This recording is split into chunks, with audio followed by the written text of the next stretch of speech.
Hello and welcome. Thank you to everyone who is joining us live, as well as anyone who is possibly watching the replay. Tonight we are talking about Black motherhood, and more specifically, we're talking about mother-daughter relationships. Very topic that's near and dear to my heart. Not only am I a Black mother and I have a daughter, but I am also, of course, someone's daughter. And here joining me, I have, you see at the top it says Reese's Pieces. I know her as Corice.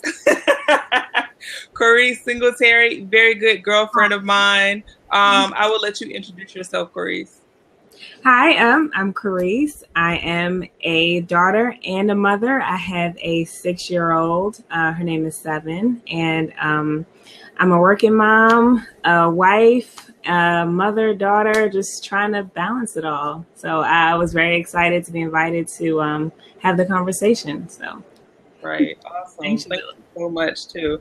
So give us a little bit of context as we get more into the conversation. You mentioned your 6-year-old is named Seven. And which I love, of course.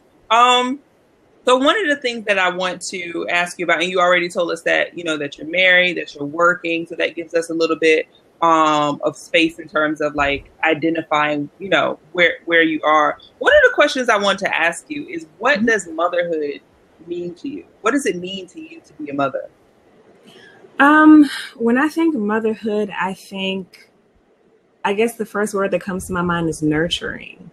We have the responsibility after we've brought this human being into the world to nurture them, to foster an environment of positivity, of growth, guidance, direction, just every sense of the word. I mean, it's all about what we put into them to give them the tools to become, a good human being, a citizen of the world. It's a big responsibility. So you mentioned about kind of like nurturing being a very central point to motherhood. Tell me, like, what are some of your core values that you would say that informs your process in terms of motherhood? I would say honesty, openness, a good sense of individuality, a good sense of self, and just awareness, freedom, having a good sense of self and being free to express who you are. As I've grown, that's become something very, very important to me, is individuality and being able to express yourself freely. No, I think that's so important, that expression. And I think so much, one of the things that you said that so resonated with me, and I feel like it's so significant and so important, especially for little Black and brown girls, is that sense of being free. What does that look and feel like for a little Black or brown girl? And one of the ways that I feel like it shows up in my daughter is that she has a sense of ownership and choice over how she dresses. If she wants to wear a green sock and a purple sock, and that I'm just really there just to be her guide, really, not to like kind of boss or make her a mini me, but just kind of guide her. It's funny you say that. You mentioned the mismatched socks. I have to learn, as I'm guiding and nurturing her, to let go. There are things that may be important to me that aren't necessarily important to her. And if it's not making or breaking how respectful she is, or, if it's not affecting any of those core values that we want them to have, it's okay to let go, let them express themselves. So she wore mismatched socks to camp. She was happy, so I was happy. It wasn't a big deal. Let it go. We try to control things too much sometimes, I think. Things that don't really matter in the long run. Yeah, no, I tell people all the time that one of the things that I've learned in becoming a mother and also after having a mother is that there is a difference between loving my daughter and Right. loving her choices. Right.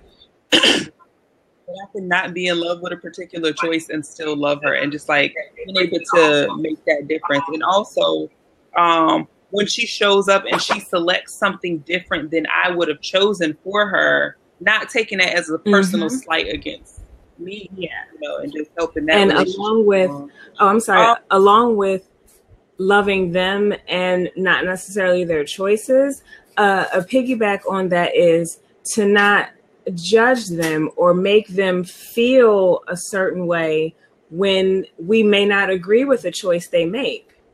You know, like if it's not hurting them or another person, I'm not going to make her feel the weight of any disappointment or dislike I have in her choices. It's her life to make. I feel it's very unfair to make someone feel the weight of their dislike for something you choose to do with the life you have. Absolutely. I love what you said in terms of not having to make her feel the weight of certain choices as well, because I think that sometimes what people do in just general relationships is when they are disappointed with something, we withdraw love. Like we hold love like ransom, like, and decide that if you've made a decision that I would not have made it for you, I'm going to withdraw my love as a form of commitment. And I think that can be really, really damaging for mother-daughter. Right. You mentioned earlier also that you, of course, have a mother. Tell me a little bit about some of the things that you've actually picked up and carried on in your mother's mothering that you also do. And then tell me about some of the ways that you mother differently than your mother did. That's a hot button. Well, I'm choosing to raise my daughter in a very different way that my mother raised me. Well, some aspects are different. I appreciate how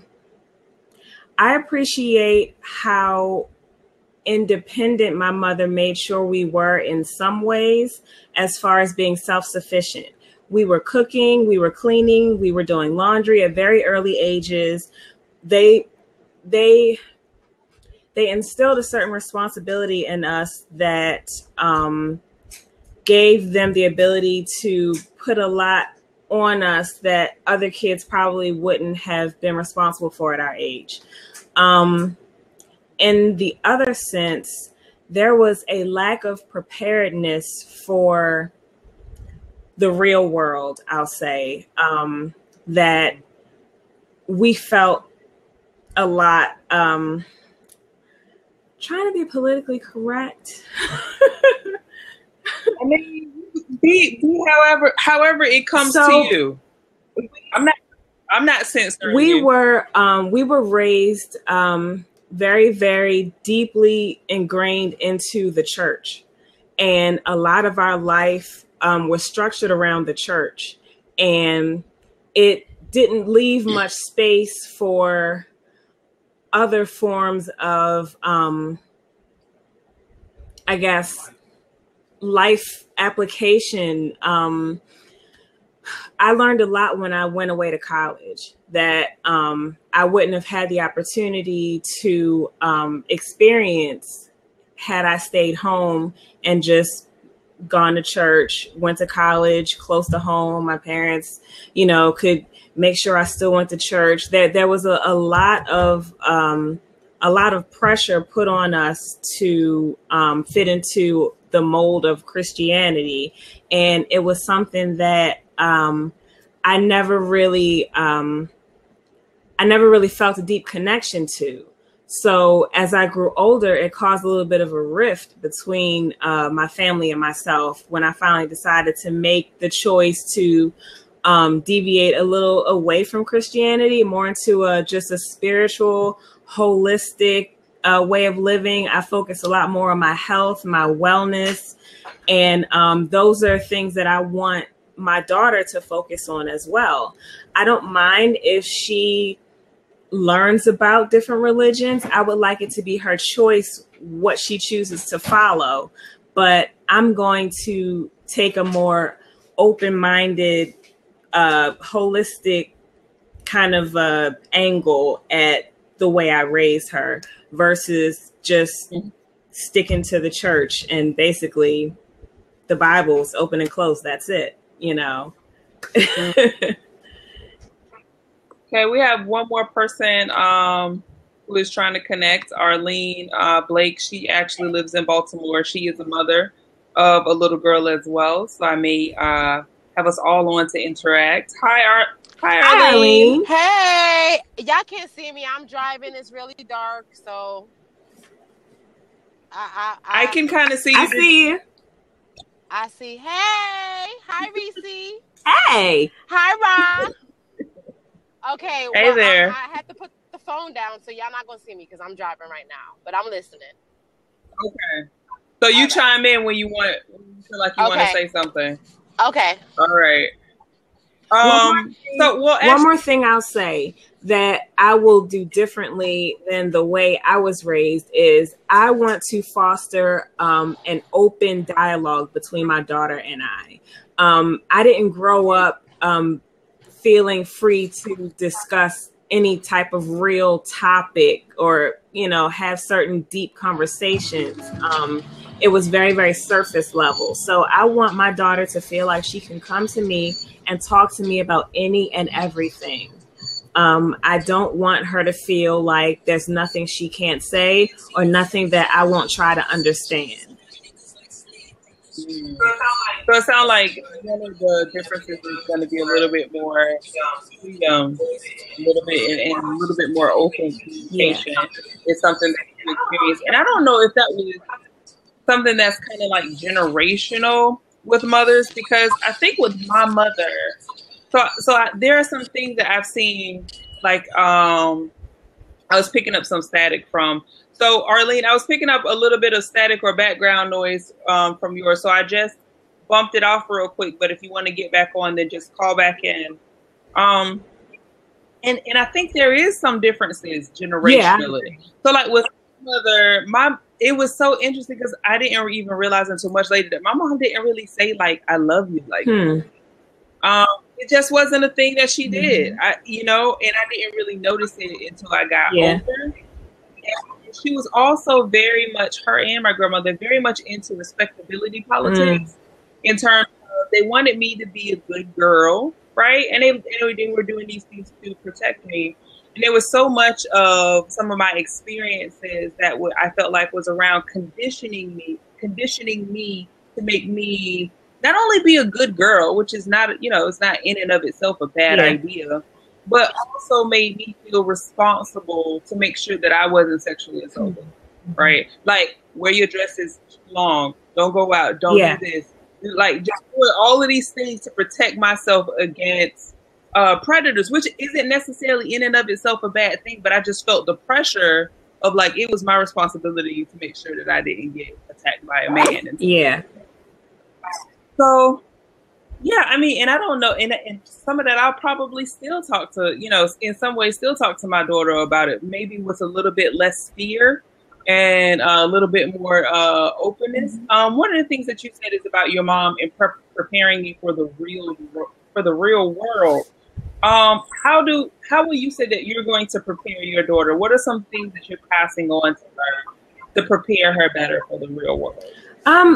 I think just not being afraid to discuss whatever is happening, not being able to discuss how she feels, what she may be going through. Just the world is going to throw a lot of things at us. And I want her to have a firsthand account of things from her parents, from myself and her father before, any of her friends could come at her with, any logic that doesn't necessarily make sense. But if she's grounded in something real, if she's had certain conversations with us about anything from drugs, sex, politics, I don't care what it is.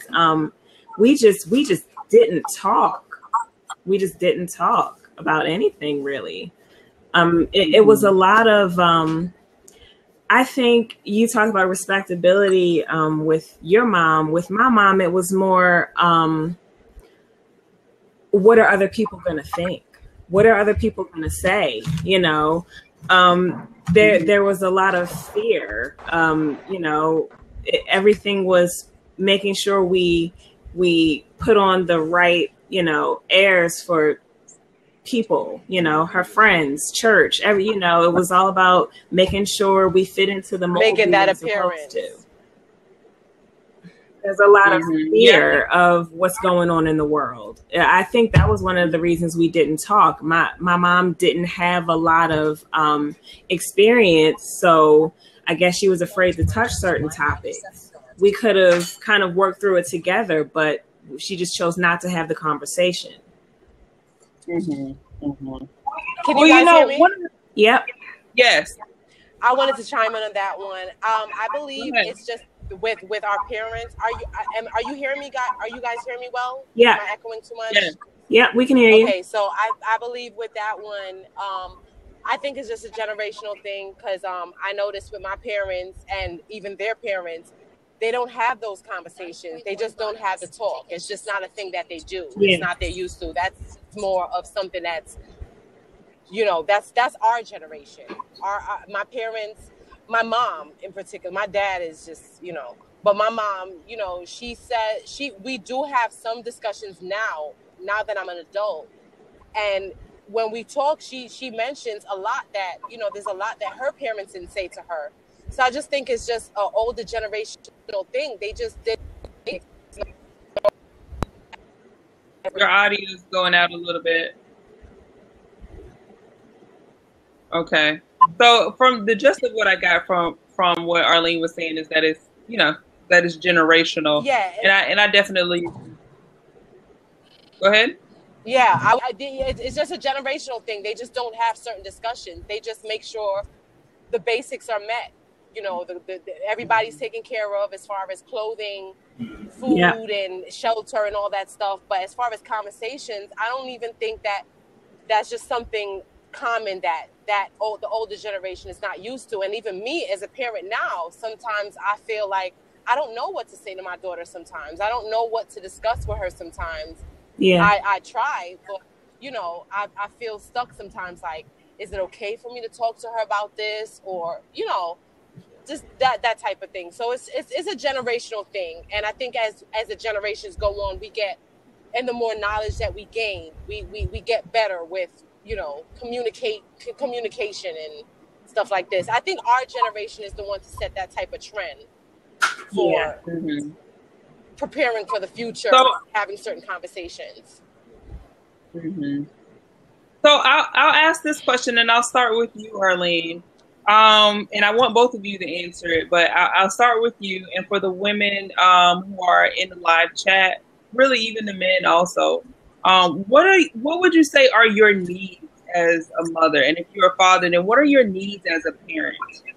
As a mother, what is it? How can you be supported more as a mother, Arlene?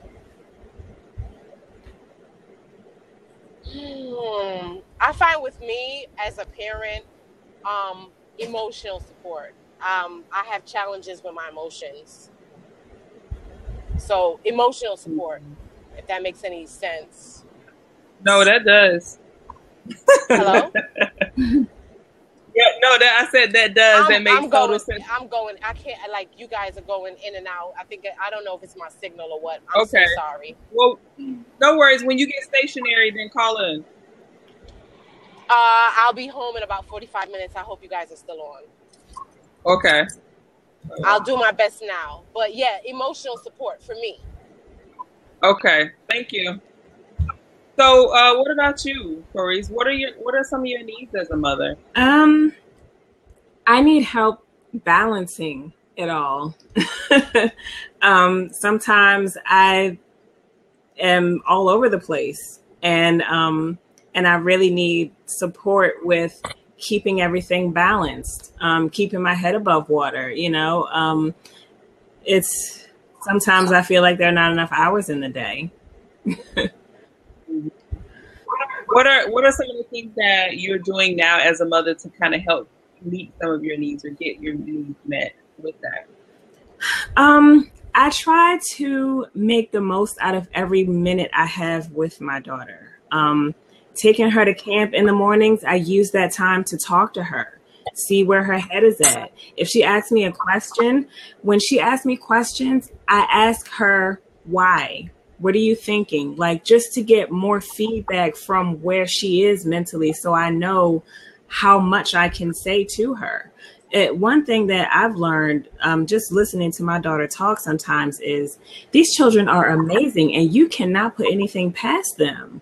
They are, seriously, I mean, it blows my mind some of the things she comes up with to say or how she expresses how she feels. And sometimes I feel like I'm talking to a teenager and she's 6. But if she has the mental capacity to ask certain questions or express certain feelings, it lets me know it's okay to go there, you know? Mm-hmm. So I use our commute to and from camp on the way home to really talk to her. And I notice she feels more comfortable expressing herself to me. And I'm really thankful for that, because that's something I didn't have with my mother. And to be honest, I was really nervous when I found out I was having a daughter, because I had a very uncomfortable relationship with my mother. And now that I'm older and I can control it more, I do my best to kind of connect certain dots. But and once I let the feelings pass, and I said, you know what, it's up to me to create the dynamic I want to have with my daughter. So I'm making a conscious effort to keep the doors of communication open. We read together at night. She reads a page, I read a page. We talk about what's going on in the book and how we feel about things. And it's really amazing. It's amazing.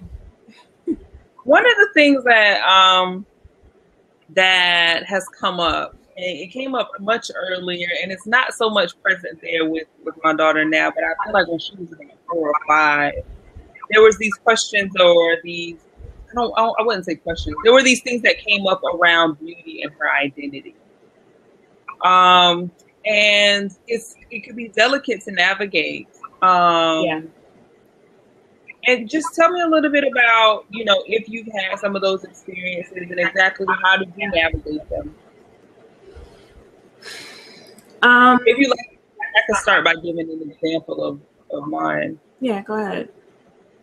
So one of the things was my daughter saying, "Mom, I want my hair smooth," is what she calls it. She didn't know it was a perm. She was like, "Mom, I want my hair smooth like hers,"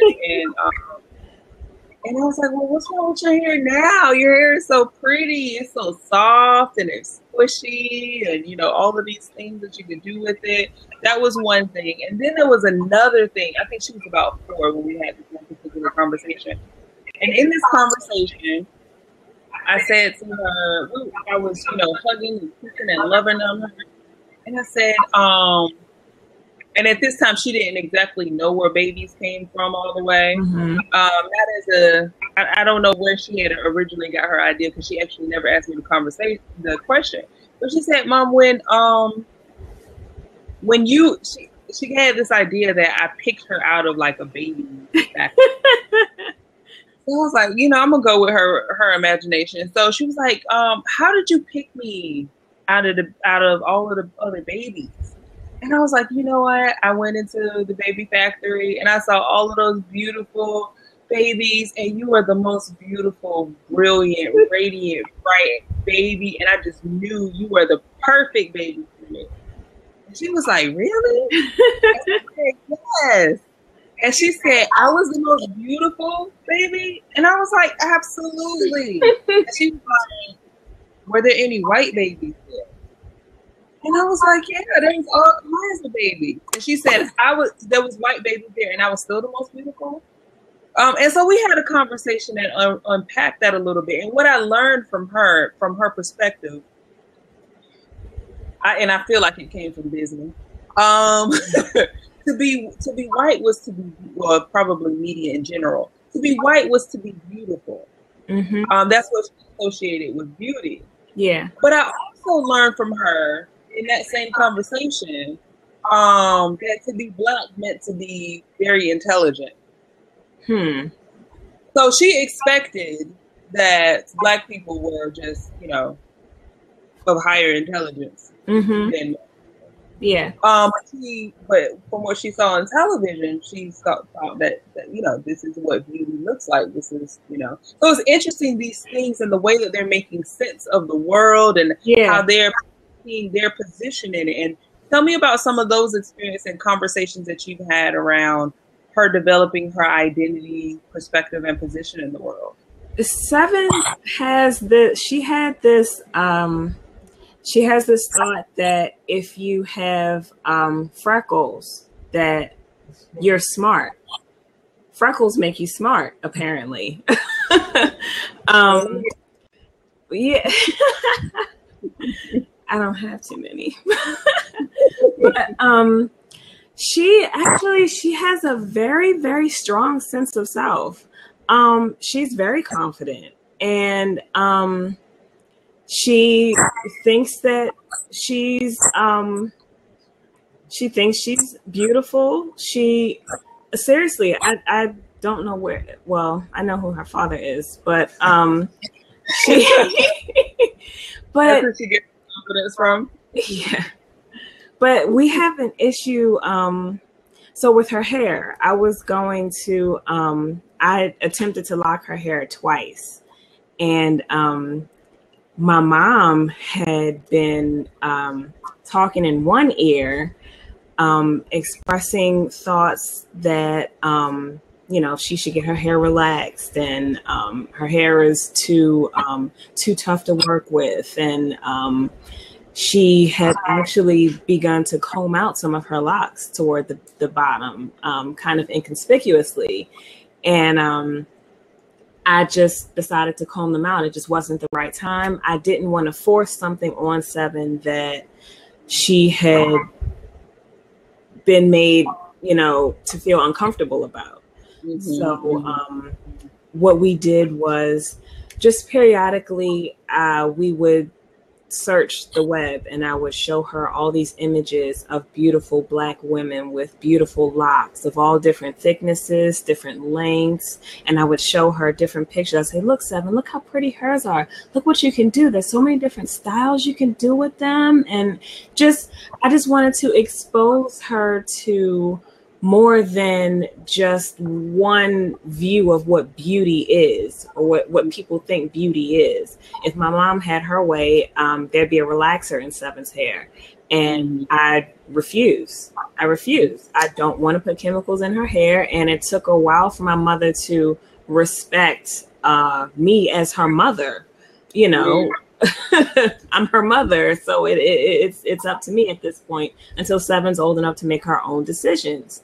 And so we're at the point now where Seven's now asking me about locks, and she's like, you know, I think I want to get locks. So we're having the conversation, and I wanted it to be, at first I wanted to do it myself before she was really old enough to make a decision, but now I'd rather it be her decision and we do it together, and it's something that she wants for herself. But I just had to expose her to other ideas of what beauty is and show her there's not just one way.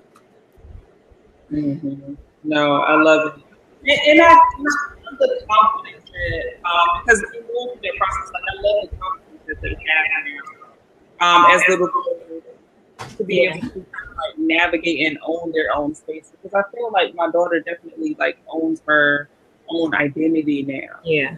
She's not, you know, there's things that she does and they're challenged in a way, and she's able to stand up for herself and say, you know, this is who I am, you know, kind of like, and be really strong about that. Yeah. Can you tell me about, in what ways has the race or the gender of your daughter influenced how you parent?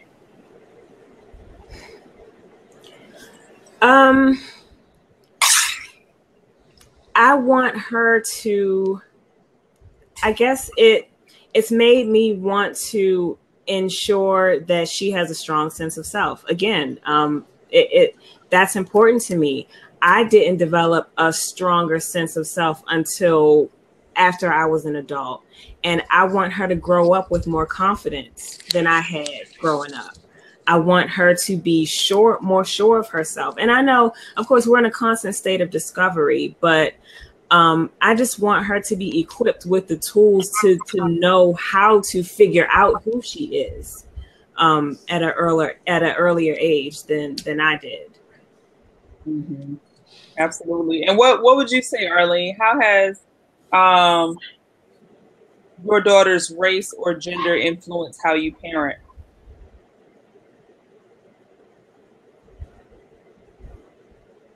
I'm not getting sound. Are you guys getting sound? Nope. Okay.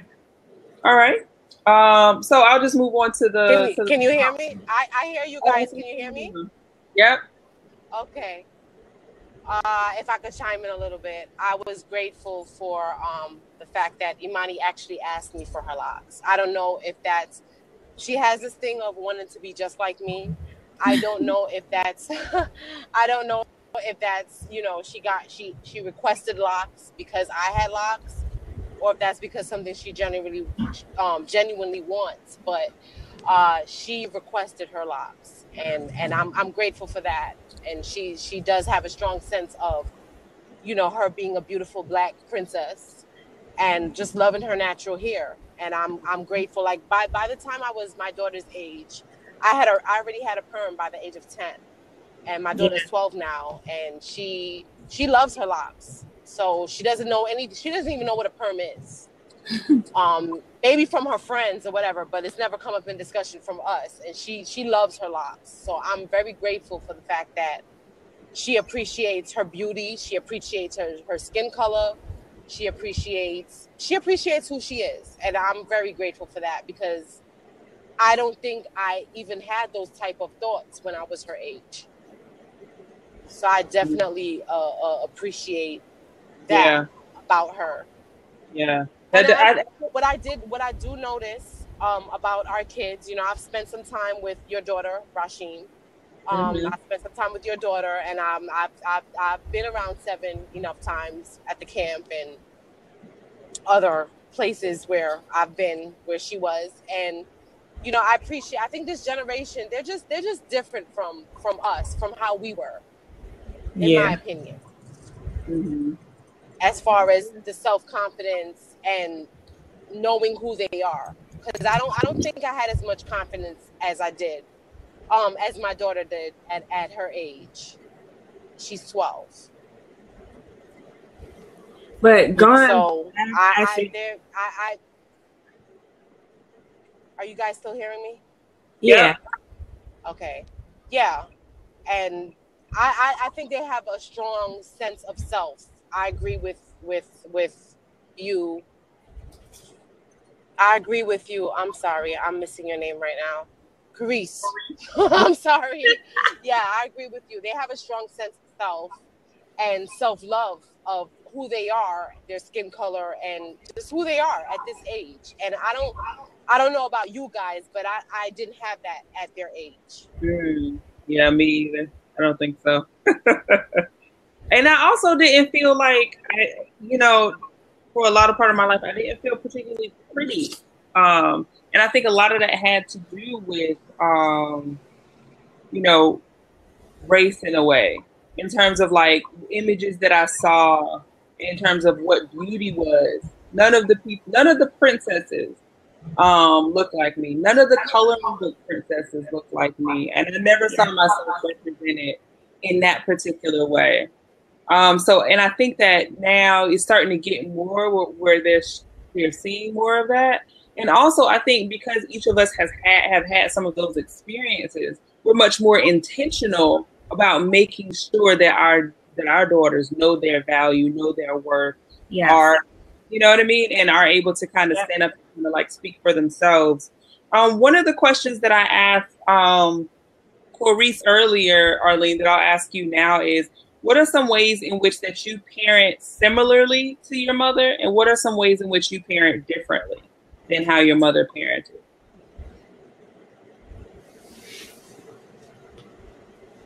Arlene? Okay, maybe she couldn't hear me. And if that's okay, if that's the case, that's fine. Chris, I wanted to ask you a question. So, with managing, you got a lot on your plate. You're doing this, you're doing that. You're a wife, you're a mom. You got, you know how we do. And you're also that nurturing part, and you want her to be confident. You want her to be, all of these things. How do you handle discipline? What does that look like?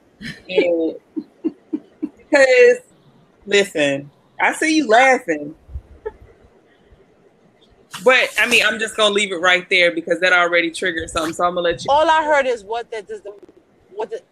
Oh my gosh, this thing is horrible. I'm hanging up. Okay. I'm hanging up. Disciplining my child is she is very strong-willed. She's very determined to do what she wants to do. And honestly, disciplining her is difficult. And from the beginning, when she was 2-3 years old, we said, well, it's going to serve her well later in life, but can she just listen now? I mean, no, absolutely. I mean, we don't want to discipline with anger. We try not to be angry with her. And we try to have a conversation. We want it to be a dialogue. Your actions have consequences, and we try to. And every time there's an action, we go back to the concept. Every time. So she'll end up in a situation, and we'll piggyback on, if you had done what you were told, this is your consequence because you didn't do what you were told. So there's a cause and an effect, and we're trying to get that into her head early. There's a cause and an effect. That there's the law of attraction. What you do, how you feel, what you think, it comes back to you. So it's a challenge, though. No, I hear you. Thank you so much, so Steph, for joining us.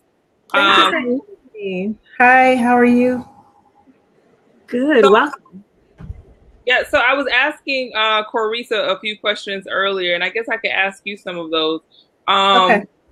One of the questions that I asked her is, how does she parent similarly to her mother, and how does she parent differently?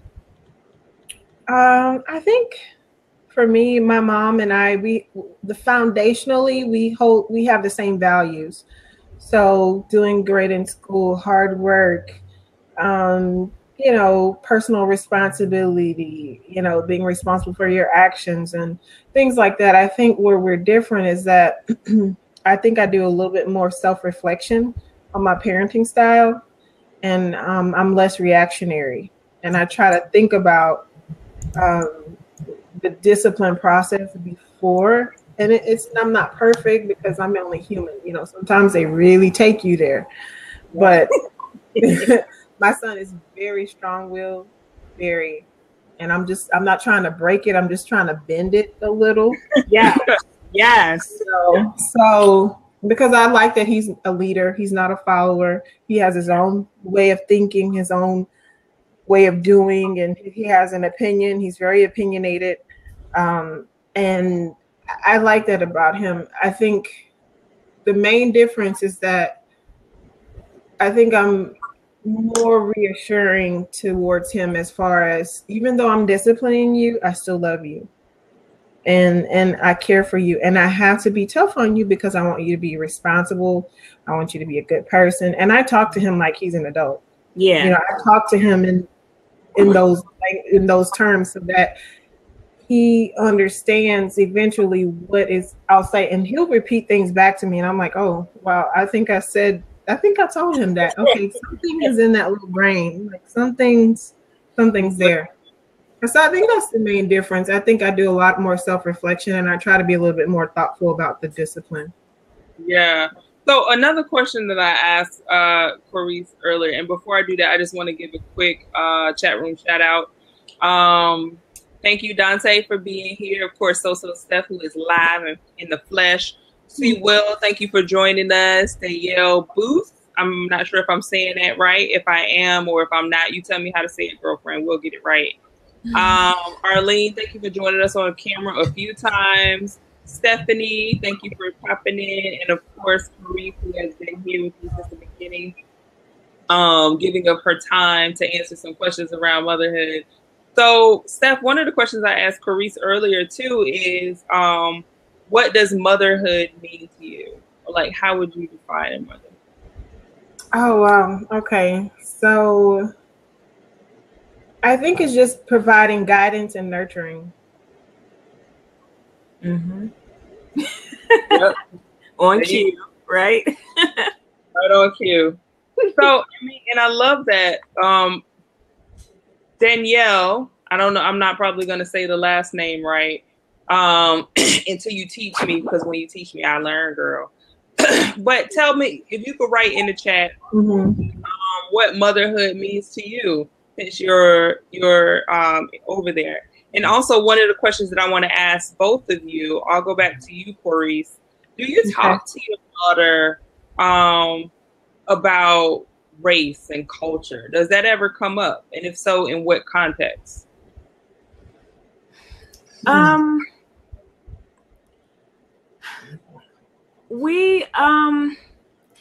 It comes up a little bit. It's starting to come up, I'll say, since she started school.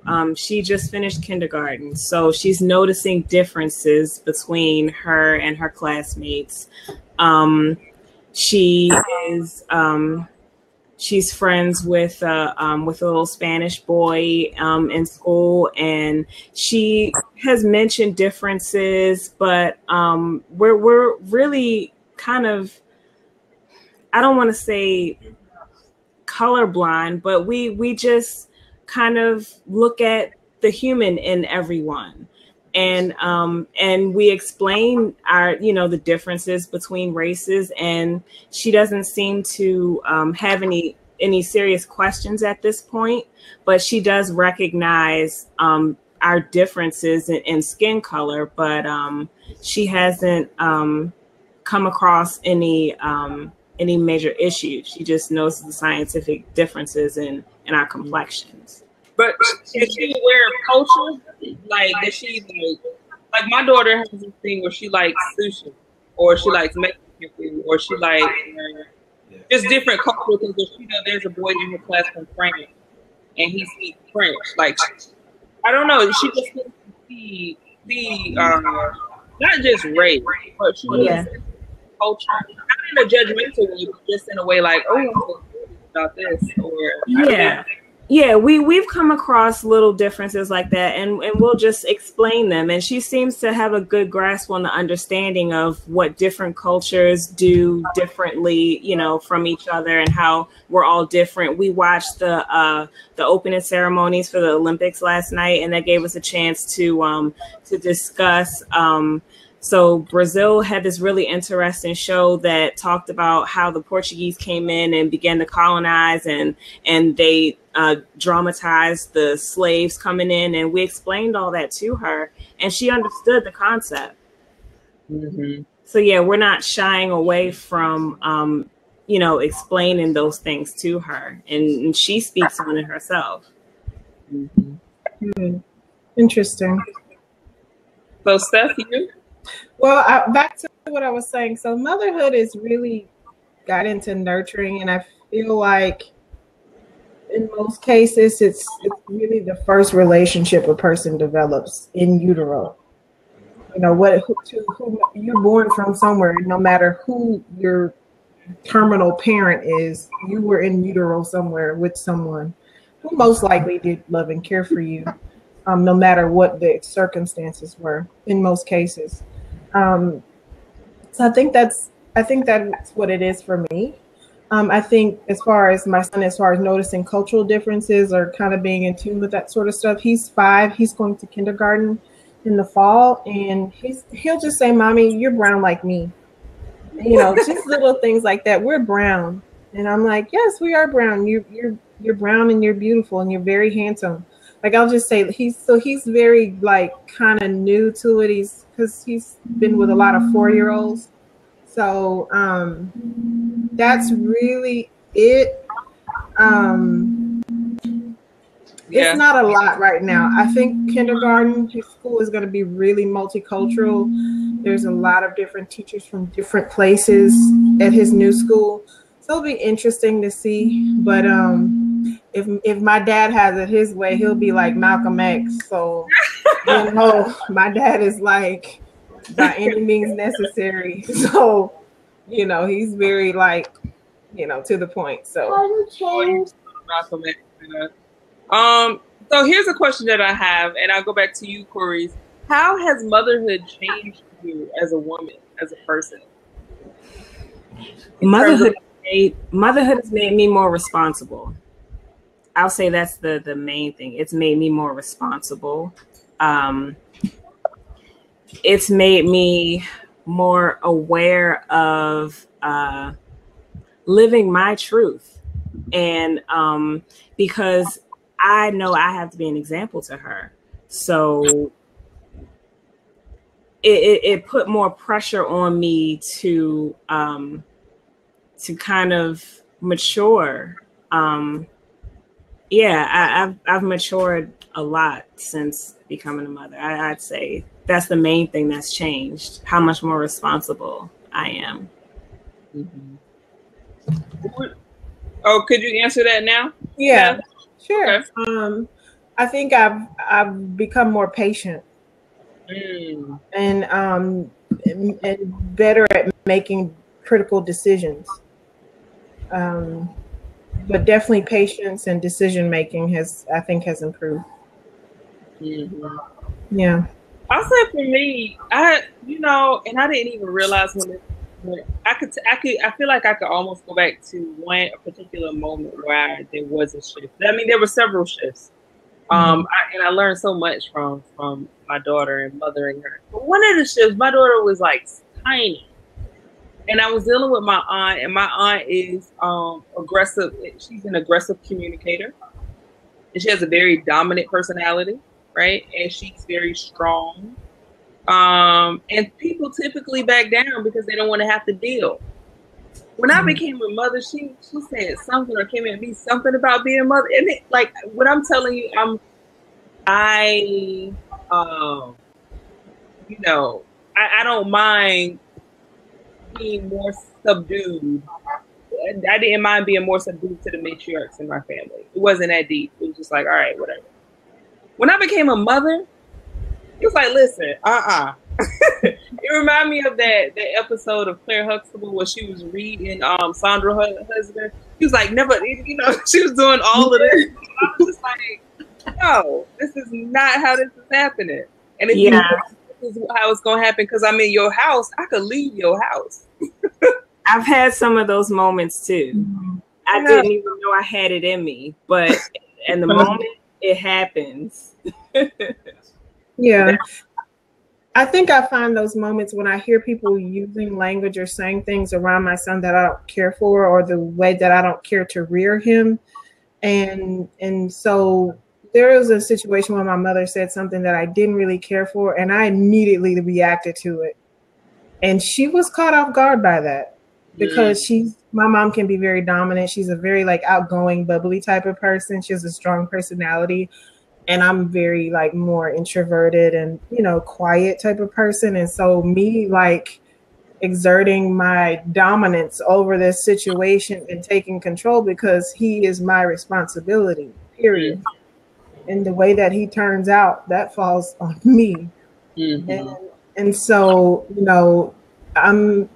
I'm not that particular, but there are just certain things and certain words I don't care to use around him because I feel like they're damaging in some way.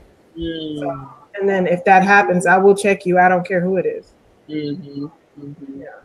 What is, and we're getting near the end of the hour, about 7 more minutes, but there's some key things that I want to make sure that I get in to ask you, both of you. What is something that no one ever told you about being a mother that you wish that they did? There's a few things, one of the things they talk about sacrifice, but you don't know how much. Because I have gone to the ends of the earth, and I have probably lost everything I've owned in the process of protecting my son from certain situations, financially and emotionally. It's sacrifice. Mm-hmm. You know, it's amazing. Like it's like, and when they say, you know, some people say, well, you know, how could, you know, you have a baby and you instantly love them? It's like you instantly want to will sacrifice anything for this person that you barely even know. Like, I've only known him 5 years. I don't really know him. Right. You know? I don't even know you like that. I've gone to the ends of the earth for this child. Right. You know, so that's just my perspective. Yeah. I think one of the things that I wish that somebody would have told me early on, I mean, I feel like I figured it out, is that I did not have to lose myself in the process of becoming a mother. I felt initially that mother was like, I don't know, like this martyrdom. Like I don't know, like I had to, like, you know, just, I can't really articulate it into words, but one of the things that I was grateful to learn is that I didn't have to lose myself. Like I could still be who I was. I could still be sexy and be somebody's mama. You know what I mean? Mm-hmm. I could still be artistic. I could still go to school. I could still do these things, and that didn't stop me. Like it wasn't like my world had to revolve around this other human being, and that the greatest gift that I could give her was to be a full, complete, happy, healthy me. Because if I didn't do that, I'm going to come home, have resentment, and be yelling extra and fussing and all of this because I didn't take care of me. It's kind of like that whole when the airplane going down, you put the gas mask over yourself first and I wish that I would have learned that earlier, just a little bit earlier. I mean, my daughter's only 8 now, so I feel like I got it in good enough time. And that another thing, and I feel like I learned this one most from actually my godson because I helped rear him largely. And I asked him the question, and sometimes I ask my daughter this as well: what can I do to be a better mother? You know, instead of asking other people or books or stuff, I asked the person who I'm having a relationship with, what can I do to be better? And the answer that he gave me, he's like, Mom, you can stop crying so hard to be a good mother. And it was a little bit of first it was a shock, but it was a little bit of a relief because I was stressed out about getting it wrong. You know, I don't want him to be on somebody's therapy couch later or her to be on somebody's therapy couch about how bad I screwed up their life. So that was one of the things that I wish somebody would have told me a little bit earlier. What about you, Clarice? I felt sometimes she puts me on the spot and I have to have an answer. And I wish I knew how to respond to things that she hasn't even said yet. But I had to learn that we don't always, it's okay to not have the answers. And we can figure it out together. That's one thing. We've been figuring things out together because she puts me on the spot often. But love it. So if there was one bit of wisdom, because we're 3 minutes at the hour. If there was one bit of wisdom that you could give her that you made sure that she had, what would you give her? And so this is I want specifically, what mothering or parenting advice? Steph, you have a son, so what parenting advice would you give him? And Clarice, what parenting advice? And while you guys are thinking that, I want to give a quick room shout out to everyone who's here. Dante, thank you for joining. Steph, of course, who's live and full effect, and also my dynamic co-host partner in crime and all sorts of shenanigans. Tazim, thank you for being here. C. Will, I so appreciate it. I love your comment. C. Will said on the side, he said it's good it's good, now I think a lot of mothers don't know they can keep their self-identity as a person. So true. Yeah. Danielle, thank you for giving me that correct pronunciation. Arlene, who came in a few times. Ra, thank you for being here. Stephanie, Dr. Vibe, is like my mentor from afar. He don't know it yet. Well, I guess he does now. Corrice, of course, and Nomad, thank you so much. Yeah, thank you guys so much. So tell me. I think your mic is. I think your mic is covered. There you go. Better? Yeah. What is the parenting advice that you would give your child? I would tell Seven to protect her peace. Protect her peace, protect her happiness at all times. When I'm disciplining her, I tell her, you're not going to upset me. You can be upset, but I'm not going to let that affect my mood. You have to protect your happiness and your peace at all times. I think that's very important. I love that. Protecting your peace and your happiness at all times. I love that. Because can you guys hear me now? It takes care of a lot, and I can't be anything for anybody else unless I'm good for me first.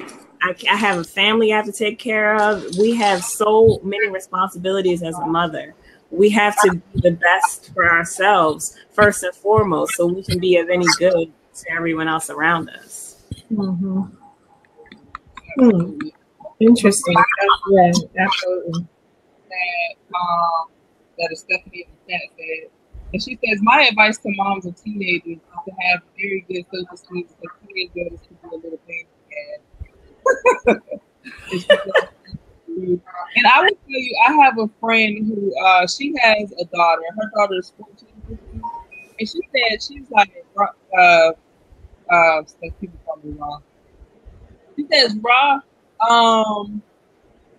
it's just a miracle. She's like, I consider it a miracle that my 15-year-old that I haven't killed her yet because it has come so close to like this. They both have really strong personalities, and one of the things that I feel like that people think about Corey that I can hear you that well, Rasheen. Sorry, I keep covering up the speaker. One of the things that I think that you and I may be in the same boat with Corrice and probably Arlene as well is we're raising very strong daughters, so that's going to mean they're going to challenge us. And they're going to ask questions, and they are going to push back. And we created that. So, being ready for that. Steph, what do you want to say? I think the parenting advice I would give my son is don't be so hard on yourself. And it's usually the good parents that worry about not being a good parent. Those are usually the good ones. And so if you're worrying, you're probably doing the right things. And to really try to, care for and mold and try to make sure that your child has the right amount of self-esteem, be very cognizant of that, because the things that there's a lot of power in the tongue. And the things that you say, that could be that child's defining moment, but you forgot about it, And so just be very cognizant of what you say and how it affects their self-esteem. Yeah. Mm-hmm. Yeah. Man, no, this is so good. So does anybody in the chat have any questions that they want to ask the panel? I really do appreciate everyone for this talk on Black motherhood, mother-daughter relationships, so that everyone can know that they are not alone. You are not alone. We're having some of this, some of the same challenges, some of our same needs and experiences, just to be able to have this space. And if you are not here live and you are watching the replay, you can You can reach out to go to ShavillaRashim.com, ShavillaRasam.com. I'm going to share in that. That's just like too much stress for people to be remembering all those letters. And you can also catch it on YouTube. You can catch me on Facebook or Twitter at handle @SRashim. So that's @ SRASHM. And I'm just waiting to see if there's any more questions. It doesn't look like there's any more. You know, I just want to hit it. We actually had a really good final question. There's just one more question that I have, and I probably should have asked this earlier, but I'm just curious about it. How do either of you view parenting differently in the age of Black Lives Matter? Is there an additional responsibility, duty, thing that crossed your mind in terms of parenting, or is it just kind of parenting as usual?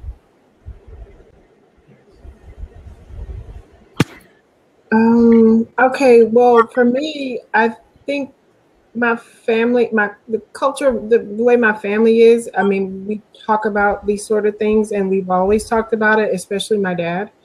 So a lot of my quote unquote consciousness has been instilled in me through conversation with my grandmother, my mom, and my dad particularly. So it is part of our family dynamic to discuss these sort of things.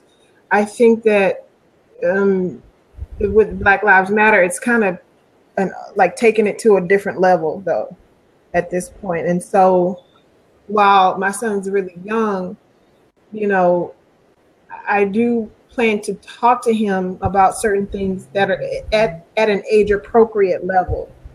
And depending on, you know, what the circumstances are, different things like that. And I'll just relay a quick story. I went to a middle school that was predominantly Jewish, and one of the Jewish kids called my friend a fat nigger, and and I think some people maybe kind of like, you know, caught off guard by that, but it didn't surprise me because I knew it was in him to do something like that. I know it's in people to do those sort of things because of the way my family talked to me. And so I don't want him to be traumatized by something. I want him to be aware. So when it happens, he knows how to, one, stand up for himself, two, you know, or know how to get out of a situation that may be dangerous, you know, for him. So just being cognizant, being aware, those are the main things that I like to focus on. And I think that's what we've been doing in my family for quite some time. Yeah. Yeah, I agree. I think awareness is important. I want her to, we haven't really delved into that much, but I think we're going to let her know what her history is, what the history of race relations in the country have been and how they are, and just kind of, you know, as situations arise, address them. But she's going to have an overall awareness of how the system is. Mm-hmm. Yeah. Absolutely. So there was a question in the chat. We will ask, how do you teach or plan to teach your daughters about relationships? And one person asked, what is the right age to talk about sex? I think he meant to say sex, even though he said sex. So all of our little people are quite little people, but I do think it would be good to answer the one around, how do you plan to teach, what really do you plan to teach your daughters about relationships? We plan to answer every question as openly and honestly as we can. We don't plan on sugarcoating anything because the world is not going to sugarcoat whatever they're exposed to. Mm-hmm. So, you know, I mean, if they're old enough to ask the question, if they're old enough to overhear things in school, they're old enough to hear the naked truth from us. I'd rather it come from us, you know, the truth come from us. Steph, what do you plan on teaching your son about relationships? Well, I can talk about what my mom taught me. And I remember vividly there was there was this time that we were at this store and she saw somebody that she knew was a guy, and she told me, "Hey, you see this guy? You know, when you're intimate with a guy, you know, like, you know, and you sleep with him too quickly or whatever." Like, she was trying to relay that she had sex with him, but like in an age appropriate way. She's like, you know, you have to be careful about doing things like that. You can't just sleep with guys because then they won't call you, or, you know, like, that's kind of what she said to me. That was really the only time I remember my mom saying anything very specific about, you know, men. The only other thing I really saw was just her relationship with my stepdad. I think my dad talked to me a little bit more about relationships, just about how men are and kind of the way they think and things like that.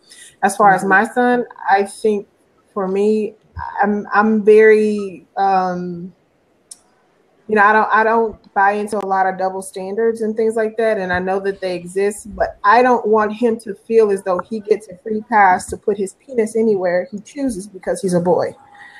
And so that is one of the main things that you have to combat in this sort of societal, this construct, you know. So, and having personal responsibility, understanding that if you make a child, you have to take care of them because mama's not going to do it for you. And treating women with respect and honoring them, and treating the women and the other women in your life the way you want a man to treat me. You know, so those are the types of ideas and values I would like to instill in him. And talking about sex, I mean, I think it starts with using the proper terminology for their genitalia, even at a small age, teaching them the right terms, talking about, you know, touching and things like that, so they're aware of their bodies and what's right and what's wrong. So it can be done. Sex, there isn't a certain age to talk about sex. It's progressive and it's age appropriate. So that's how I structure the sex talk. It's over time and it's ongoing. Yeah. Arlene, you what do you plan to teach your daughter about relationships? Love herself first and foremost. Get to know herself, and not give too much. I think as women we give too much sometimes, and yes, I mean that may sound a type of way, but you know, it is what it is. But can you guys hear me well? Yes. Not to give too much. Sometimes we overdo it, sometimes trying to please another person more than we please ourselves, sometimes even giving away ourselves just to fit into this person's box of what they think we should be. And I want her to always be herself and allow the right person to come in and love her for who she is. Love all of that. So I agree. I think it's a good time to close out. I'm gonna let everyone know, if you like this show, there's some others coming up on. I don't know if it's my Wi-Fi. Can you hear me? If not, I'm gonna go ahead and bump it. We're gonna close out anyway. So there's some upcoming shows. There's one on Black single fathers. That is on the 10th. Yep, 10th at 9:30. There is one on mothering while single, and that is going to be on. That's going to be that one's going to be the bomb, because I know So Stuff's going to be there, and Xander is going to be there, so it's going to be awesome. That's going to be lots of fun. So what you can do right now is I put the links on the side, so you can go and click to subscribe so that you can be notified. So those are some of the ones around parenting. So there's Black single fathers, Black single mothers, and there's one mothering sons in the age of Black Lives Matter.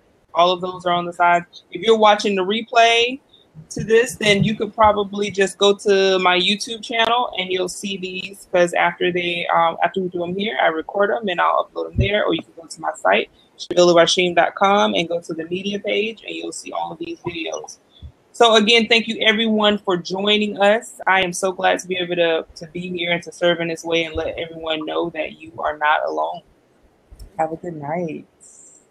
Thank you. Thanks for having me.